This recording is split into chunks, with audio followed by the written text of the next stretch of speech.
Good morning, everyone. I am Kenneth Miramon, CE 200 Section F. My topic for today is all about institutional correction. Lesson 1: Institutional based correction.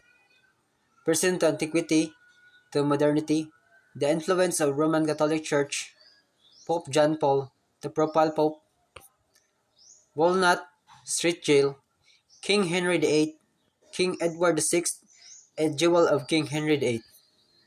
Present to antiquity to modernity. What is prison? Prison is a place where the lawbreakers or criminals being confined for a serious crime, just like committing murder. They are being punished or confined in jail that after to prison. What is prison?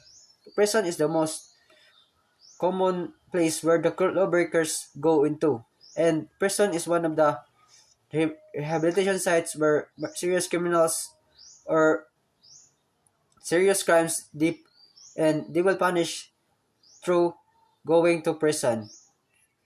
Person, to antiquity to modernity. From the birth of new civilization, almost ancient civilizations used the concept of prisons in which the detained or confined incarcerated people. In those early periods of history, prisons were often used as a temporary stopgap before the sentencing to death or life slavery. But as time went on, our civilization developed. Prisons started morphing into correctional facilities that started implementing the concept of rehabilitation and reformed the prisoners. The earliest records of prisons come from the first millennia BC, located in the areas of mighty ancient civilizations of Mesopotamia and Egypt. During these times, prisons were almost always stationed in the underground dungeons where guilty or suspected criminals spent their whole life either awaiting death sentence or a command to become slaves. In Mesopotamia and Egypt, during these times, prisons were stationed in the underground dungeons where guilty criminals or suspected criminals spend their whole life, or in other, they will go to slavery or forced working. And this is the example of the underground dungeons of Egypt and Mesopotamia. Greece. Prisoners were held in poorly isolated buildings where they could often be visited by their friends and family.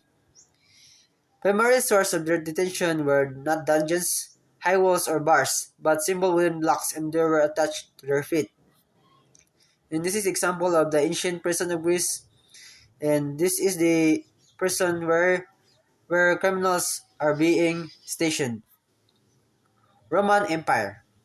Ancient Roman Empire, however, continued to use of harsher and methods.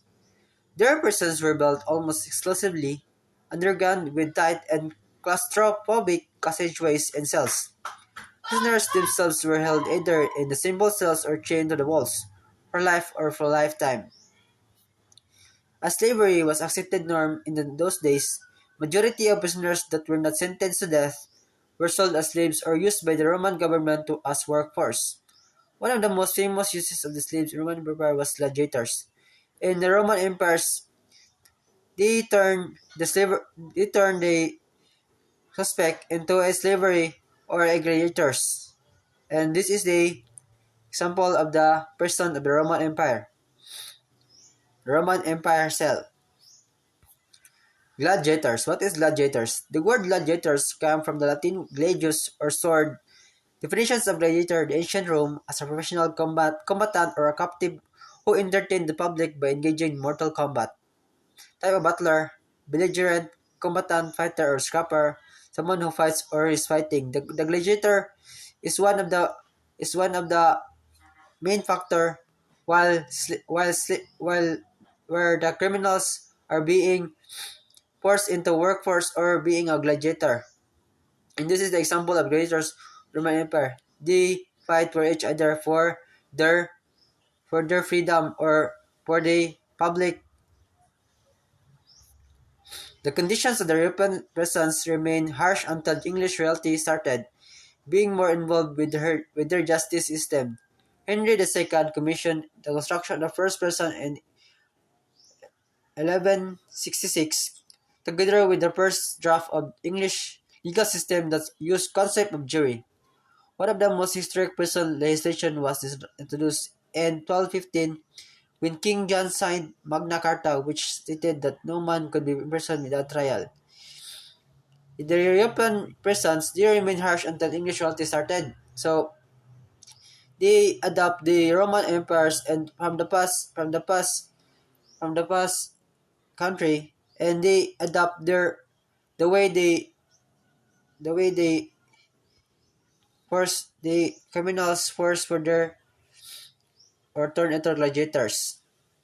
So when King John signed the Magna Carta, which stated that no man could be imprisoned without trial, so King John King John signed the Magna Carta, which no man could be imprisoned without trial. So with the rise of the industry between 16th and 18th century, English prisons became overcrowded, and the new penal measures started being implemented. Military pardon and penal transportations during the end of the 18th century, over 50,000 prisoners were transported from England to penal colonies in North America and Australia.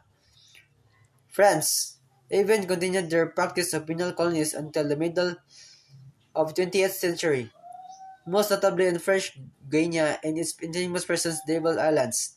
In Russia, also used remote penal colonies in the frozen northeast Siberia. Magna Carta. What is Magna Carta? The Magna Carta is a great charter, is a document guaranteeing English political liberties that was drafted at Runnymede and a meadow by the river. Thames and signed by the King John on the June 15, 1215, under the pressure from his rebellious barons. By declaring the sovereign as subject of the rule of the law and documenting the liberties held by freemen, it provided the foundation for individuals' rights in Anglo-American jurisprudence. The age of modern prisons that we know today started with the several prison reforms in the 19th century England. During that time, prisoners started receiving more care, safe rehabilitation was introduced, and governments around the world, especially in UK and US, started considering their views and solitary confinement, which was primary source of the increased numbers of insane, suicidal, and catatonic prisoners. Wars that engulfed with the world in the beginning of the 20th century brought the formation of large amounts of war prison camps and concentration camps. The most famous examples of those types of prisons happened during World War II, when Nazi government formed over 300 detention centers in which political opponents, Jews, gypsies, criminals, and other were detained without judicial process. Majority of them was eventually killed on an unprecedented massive scale is today estimated to be between 11 and 17 million. During the end of 20th century, modern prison system was finalized. The concept of probation service was introduced in 1991, and 3 years before, the first person intended solely for the holding of inmates in permanent isolation was informed. Those supermax prisons became widespread across the entire United States, with over 40 of them being active in the year 2005. Inmates in those prisons are held in a 23-hour long periods of cellular isolation with occasional communal yard time, work, educational programs, and meals in cafeteria. As of 2006, it is estimated that over 9 million people are imprisoned in worldwide, with states leading the rate of incarceration over 743 per 100,000 people. Why is prison good for society? For me, prison is good and important to our society because it protects us from danger, and also prison is the way so that the incarcerated people or the offender or the crime realize the wrongdoings and given a chance to be renewed. Prison is better, but somehow have advantage and disadvantage. The disadvantages of prison are the following. 1. Protects society from dangerous and violent criminals. 2. Isolates those who deserve such as punishment from their family and friends' retribution. 3. Stops reoffending as they lock away. 4. Act as a deterrent. 5. Ensure that the law is respected and upheld. Vindication. 6. Gives offenders the chance to reflect on their actions and gives them time to reform their behavior. The disadvantages of repression are the following. It is expensive. 2. School of crime. Person treated each other in criminal matters. 3. Person often breeds resentment and a determination to get back at society. 4.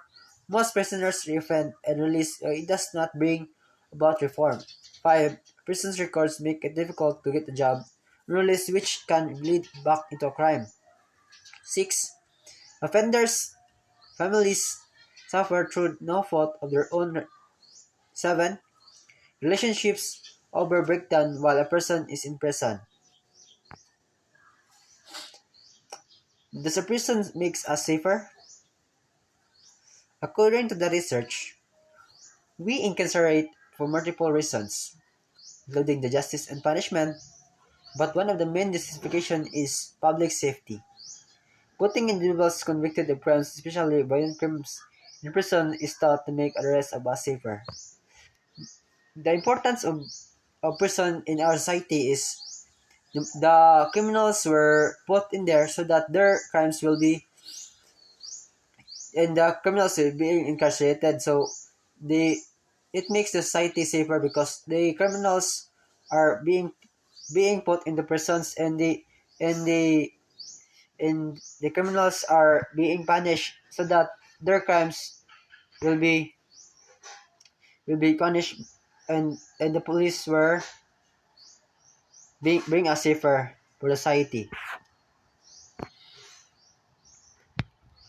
There are good reasons to think prisons might prevent crime.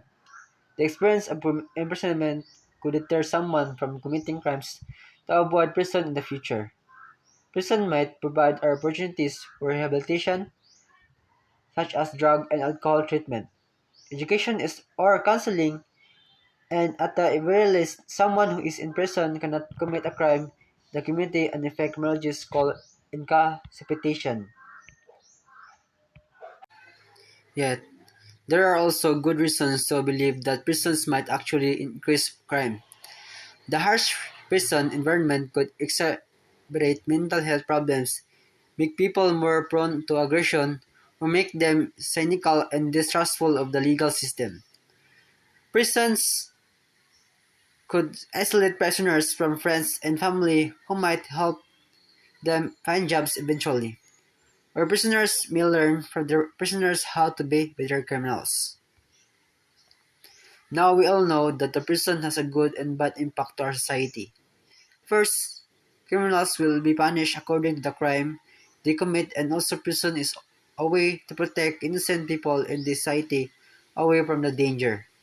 Second, the prison has a bad impact also because the criminal may learn how to commit a crime perfectly by their co-criminals inside the prison. Third, the last is that the offender will be free. He/she cannot find a job because they have crime record and may record the crime again and again. Is the prison in the Philippines really effective? Based on research done by many authors, scholars, criminologists, sociologists, various agencies, some evidence has been presented on success of prisons. They argued that prisons are effective. According to Goodman, 2006, who was former Diocesian Director of Education and as well as a former chair of the Independent Monitoring Board, prisons are effective in helping prisoners changing from criminals to law-abiding citizens. Public can play a big role in make their life better. Prisons offer very special courses such as anger management courses to rehabilitate many of them. Intensive courses are also offered to help prisoners overcoming their drug problems. According to the economic theory of crime, Developed by Baker, offenders are different and each of them offend as due to the different reasons. Cherry has been tested in various countries and has ended provided positive results. Punishment does exercise substantial influence on conduct. Sanders 2002-2003. Prisons will wisher also argue that the courses that are being provided to the inmates have changed their thinking from criminal side to a law-abiding citizen. These courses include educational and treatment programs, adult basic education, skills development, which helps in shaping their behavior. Rehabilitation programs have been really effective as they focus on targeting specific problem areas. Rehabilitation programs include pro-criminal attitudes, problem-solving deficit, creating educational and employment opportunities. Prisons are effective as they rehabilitate prisoners along with the deterrence. Also, it has been suggested that police arrests other than reported crime to police should be used in minimizing bias in comparative studies across countries regarding success of prisons. In addition, what varies from the country to country is which crimes are considered for incarceration. Saunders and Bellanti further defend this point by arguing that prisons' difference effect thus reduce crime correlation between crimes rates and incarceration doesn't prelude success of prisons. In the previous slides, we encountered that the prison is effective, and now we'll encounter the negative side of the prison. Prisons don't work. The counter-argument for potency of prisons is failure of prisons. That is, prisons don't work. Criminologists have argued that a prison doesn't alter criminal behavior, and there's a very high likelihood that inmates will reoffend once they've finished their term and leave prisons. People have encountered brutality and unfairness in prisons. According to Frank, Berry, and McKinsey, prisons don't alter criminal behavior, but they rather often promote criminality. They are generally delegitimizing. Prisons are considered schools of crime. Emotions play a crucial role in face of incarceration. Some researchers have indicated that criminals don't cope well in prisons whereas critics have argued prisons do cope. Criminals, according to research conducted by Heard, prisons don't work at all. Increased imprisonment doesn't reduce crime. Offenders were being numbered up into jails, but crime was still going up. Other scholars have argued that the same thing. Sin and Hanks have argued that the same point. The author used England and Wales as an example. In February 2008, there were about 82,000 people in prison, highest ever in the country. But crimes were still up as more than the half of the offenders were reoffending within 2 years after being released from prison. Many prisoners have indicated that they have learned more on how to commit crimes during their last imprisonment. Hanks argued that the prison has been considered as dumping ground, that people who have mental health issues, drug addiction problems, and are homeless and illiterate are offenders. The author also argued that since imprisonment rates have gone up, overcrowding is a big concern in prisons. This problem further leads to a problem of less rehabilitation and higher conviction rates. The cycle perpetuates itself.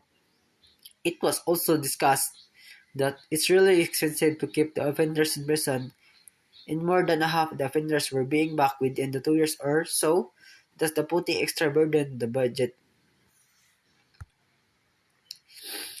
Penal policy is an important weapon in fighting crime. Article written by Matthews, a former inmate, suggests that maximum security is prison doesn't rehabilitate prisoners. It is rather makes them worse.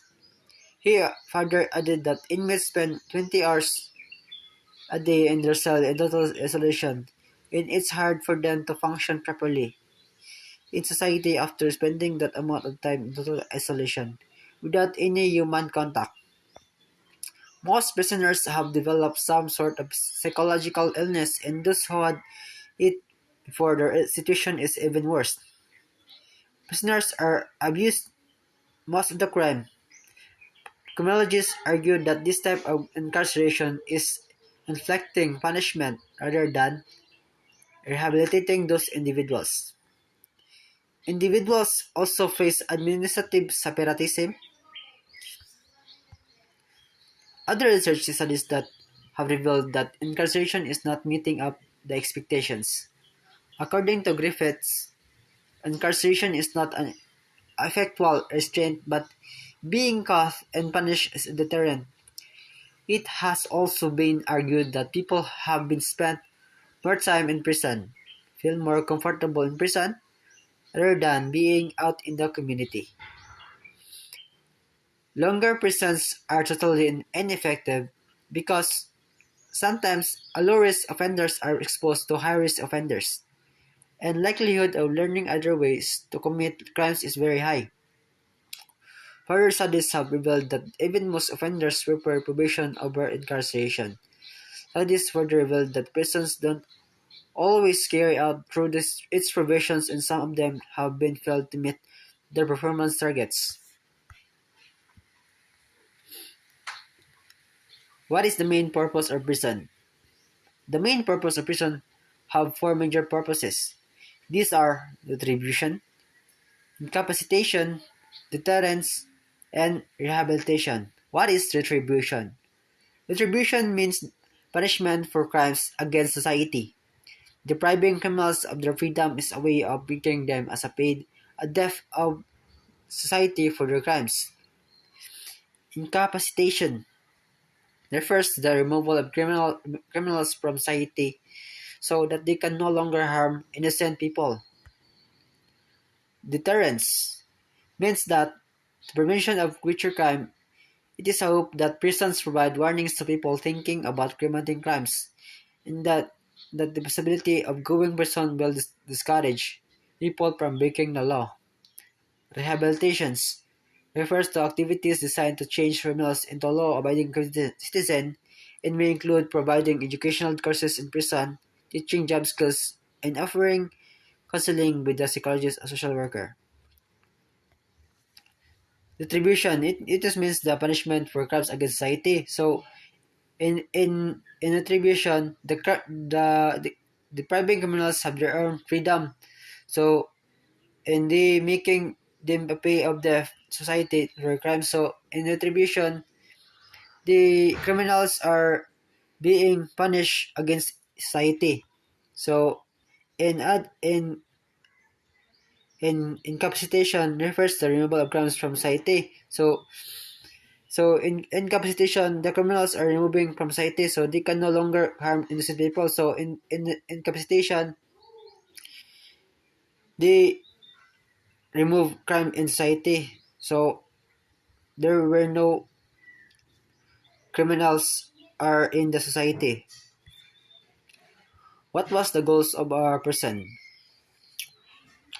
By the 19th century, prisons are being built for the sole purpose of housing inmates. They were intended to deter people from committing crimes. People who were found guilty of various crimes would be sent these penitentiaries and stripped of their personal freedoms. What is the difference between jail and prison? Jail and prison are often used interchangeably as places of confinement. Jail can be used to describe a place for those who are waiting for trial or held for minor crimes, whereas prisons describes as a place for convicted criminals of serious crimes. Prisons, what is jail? Jail can be used to describe a place where those who are waiting for a trial are held for minor crimes. So in jail, these are lawbreakers where they wait for the trial. So in other words, in jail, there were many people that are not criminal offenders, but but they are suspected for their crimes. So in jail, the suspected criminal are waits for their trial. In other prison describes as prison convicted criminals of serious crimes. In the prison, there were convicted serious criminals, so they commit murders, rapes, and other serious criminals that they are they they convict criminals in serious crimes. How Roman Catholic Church is influenced prison system in the Philippines. Throughout the long history of corrections, the religious persons and religious institutions have greatly influenced the treatment of offenders. For centuries, churches were among the first institutions to provide asylum for accused criminals. The actual establishment of prisons in penitentiaries was a religious idea that allowed the offender to obtain penance or his crimes, make amends, and convert while being isolated from others. But probably the most significant influence was the establishment of a regular chaplaincy. Correctional chaplains were among the earliest paid non-custodial staff and were the first to provide education and counseling for inmates. Currently, many correctional inmates practice their religion on an individual basis or within the structures or an organized religious program. Religious programs are commonplace in jails and prisons, and research indicates that 1 in 3 inmates participates in some religious program during their incarceration. The influence and practice of religion in the correctional setting is as old as the history of a person's. Initial entry of religion into prison was probably carried out by religious men who themselves were imprisoned. The Bible stories of such prisoners include Joseph and Jeremiah in the Old Testament and the John the Baptist, Peter, John, and Paul in the New Testament. The beginning of the days of the Constantine, the early Christian church granted the asylum to the criminals who would otherwise have been mutilated or killed. Although this custom was restricted in most countries by the 15th century, releasing prisoners in during Easter time and requests by church authorities to pardon the reduced sentences for offenders remained for centuries with the latter still in existence in a modified form. Imprisonment under church jurisdiction became a substitute for corporal or capital punishment. In medieval times, the Roman Catholic Church developed penal techniques later used by secular states such as the monastic cell that served as a punishment place for criminal offenders. In 1593, the Protestants of Amsterdam built a house of correction for women, and one of women in 1603. In Rome, what are now the Sisters of the Good Shepherd built correctional facilities for women. In 1703, Pope Clement X built the famous Michael Prison as a house of correction for younger offenders with separation, silence work, and prayer emphasized. As late as 18th century, the Vatican prison still served as the model prison designed for Europe and America.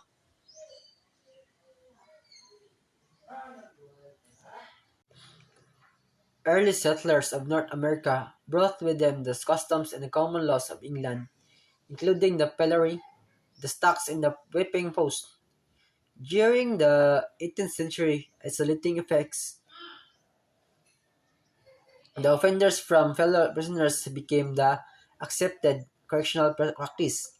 It was thought that the long-term isolation is combined with the deaf discussion with clergy. It would lead the inmates to repent for become penitent. Thus, the term penitentiary was derived. The West Jersey and the Pennsylvania Quakers were primarily responsible for many of the present reforms. They developed the idea of substituting the imprisonment for corporal punishment and combining the idea of the person with the workhouse. The prototype of this regime was the Walnut Street Jail in Philadelphia that in style reflected the Quakers' belief in the man's ability to reform through the reflection and remorse. And also another information about the influence of the Roman Catholic Church. The Roman Catholic Church is the largest group of Christians in the world.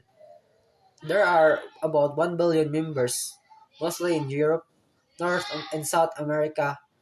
The church goes back to 30 AD, the life of Jesus Christ and his apostles.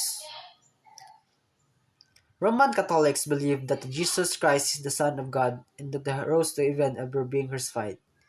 They believe that Jesus brought salvation to all the people. The Roman Catholic Church was influenced history more than any other organization. It exercised its power. The organization it exercised its power throughout the Middle Ages. Missionaries traveled to other continents to spread Catholicism. Great architects created churches and cathedrals. Artists drew paintings and made frescoes. The Walnut Street Jail. The Walnut Street Jail. Experiment with prisoners' isolation began in the 1970s at the Walnut Street Jail, located between 5th and the 6th Streets behind the Pennsylvania State House Independence Hall. Opened in 1775, the Walnut Street Jail functioned as a holding facility housing that accused until they went to trial. In 1789 and 1790, Pennsylvania passed legislation to convert a portion of the Walnut Street Jail into a penitentiary house for more serious offenders. Under the arrangement, prisoners served their sentence in complete isolation. Advocates of isolations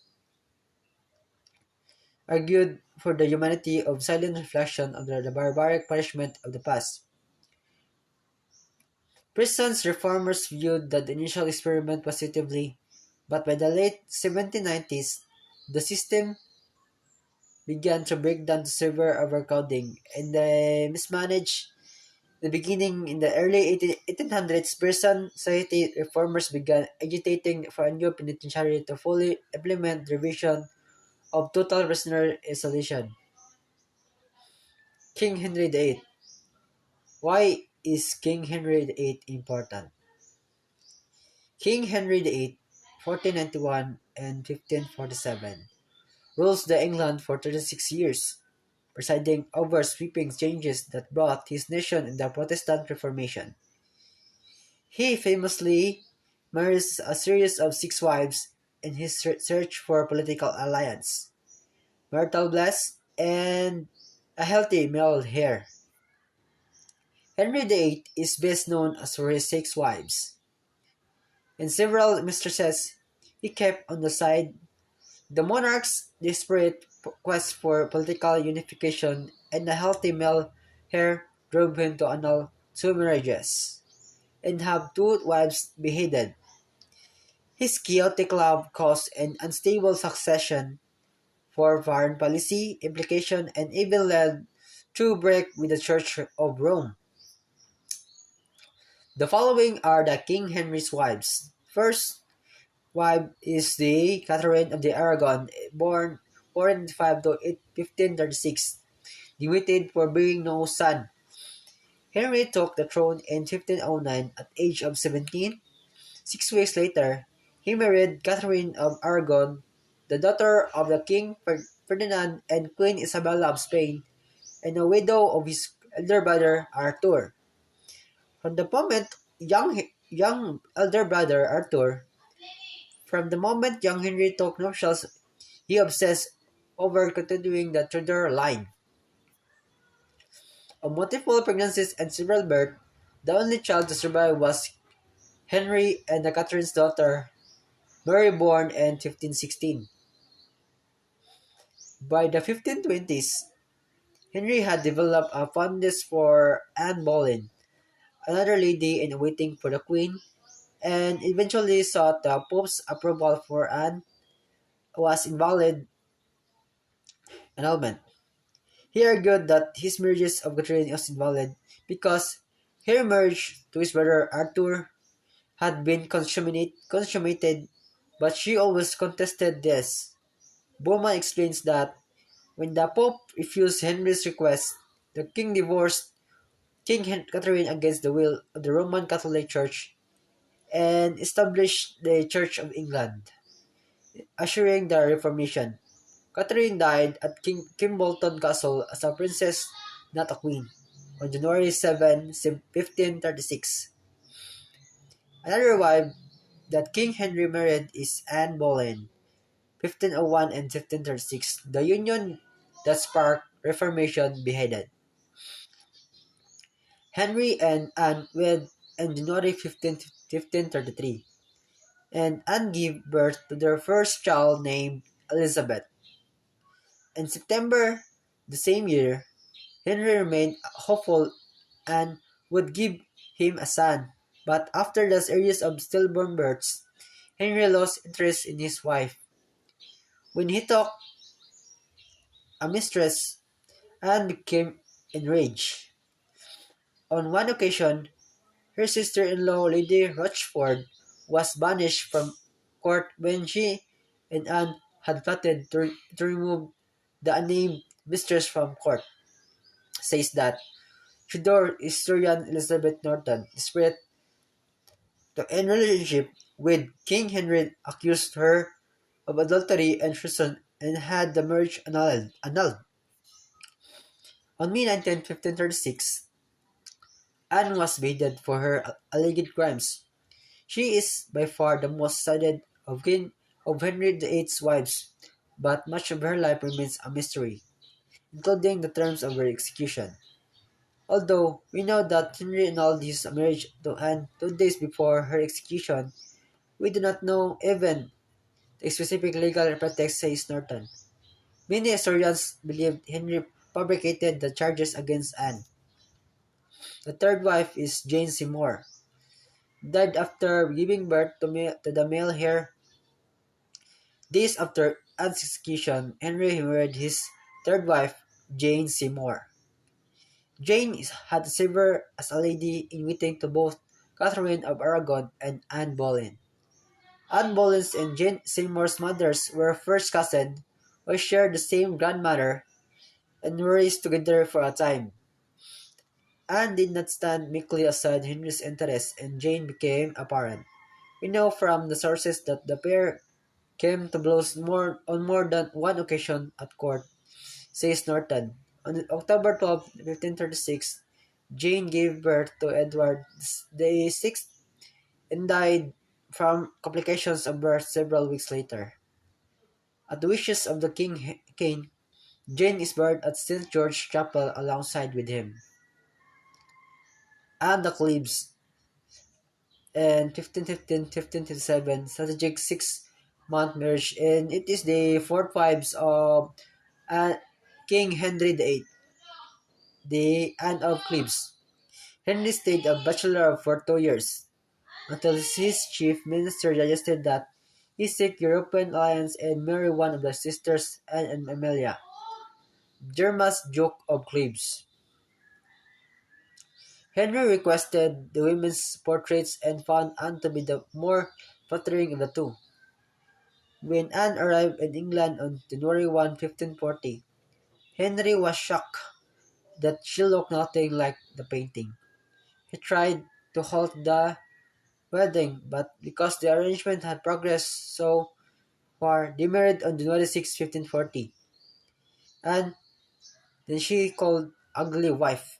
She accepted a divorce and generous settlement 6 months later and lived in a peace as a king's sister until her death in July 1557. And it is Catherine Howard, the fifth wife of King Henry VIII. Catherine Howard, born 1523 and 1542. Treasurer then executed. Henry married 19-year-old Catherine Howard, a lady in waiting for Anne of Cleves, in July 1540. By this time, he had become overweight, and unable to walk, said to be delighted with this rambunctious new bride. Henry showered Catherine gifts and called he is rose without thorn, but less than a year into their marriage, rumors of infidelity surfaced. With enough evidence that she had been at least promiscuous, Catherine was executed for adultery and treason as the Tower Green, February 13, 1542. The Catherine Parr, the sixth wife of King Henry VIII. Catherine Parr, 1512-1548. The peacemaker who outlived Henry. Henry married his sixth wife, Catherine Parr, in July 1543. A spirited and educated widow, when Catherine showed an interest in Protestantism, Henry had her arrested. She managed to avoid the fate of their predecessors, bringing stability and peace to the court, while serving as a kind of caring stepmother to Henry's children. Of all Henry's wives, Borman says Catherine Parr had the most influence upon the widest variety of areas, including court culture, religion, the role of women, and education of Henry's children. She also persuaded Henry to restore his daughters, Mary and Elizabeth, to the order of succession and acted as a regent.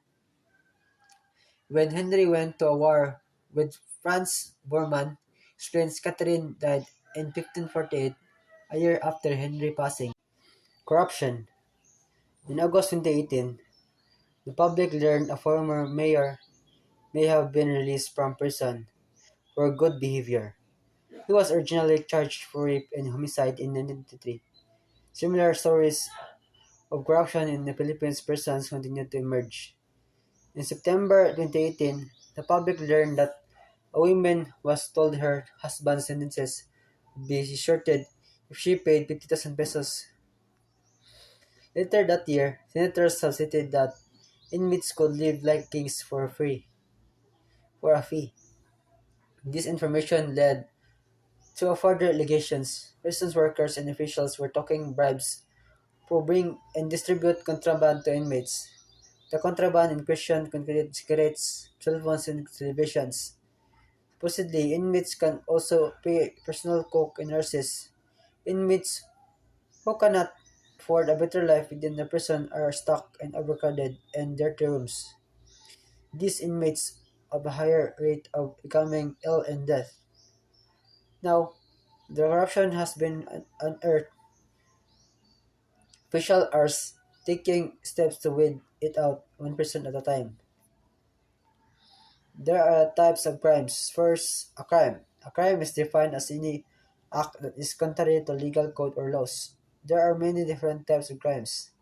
From crimes against persons to victimless crimes and violent crimes to color crimes. The study of crimes and deviance is a large subfield within sociology, with much attention paid to whom commits which types of crimes and why. Crime against persons. Crime against persons, also called personal crimes, include murder, aggravated assault, rape, and robbery. Personal crimes are unevenly distributed in the United States, with young, urban, poor, and racial minorities both more often affected by these crimes and arrested for them than a white, middle, and upper-class people are. Crimes against property. Property crimes involve the theft of property without bodily harm, such as burglary, larceny, auto theft, and arson. Like personal crimes, young, urban, poor, and racial minorities are arrested for these crimes more than others. Hate crimes. Hate crimes are crimes against persons or property that are committed while invoking prejudices of a race, gender or gender identity, religion, disability, sexual orientation, or ethnicity. The rate of hate crimes in the U.S. remains fairly constant from year to year, but there have been a few events that have been caused surges in the hate crimes. In 2016, the election of Donald Trump was followed by an uptick in hate crimes. Crimes against morality. Crimes against morality. Crimes against morality are also called victimless crimes because there is no complaint or victim. Prostitution, illegal gambling, and illegal drug use are examples of victimless crimes. The white collar crime. White collar crimes are crimes committed by people of high social status who commit their crimes in the context of their occupation. This includes embezzling, stealing money from one's employer, insider trading, tax evasion, and other violations of income tax laws.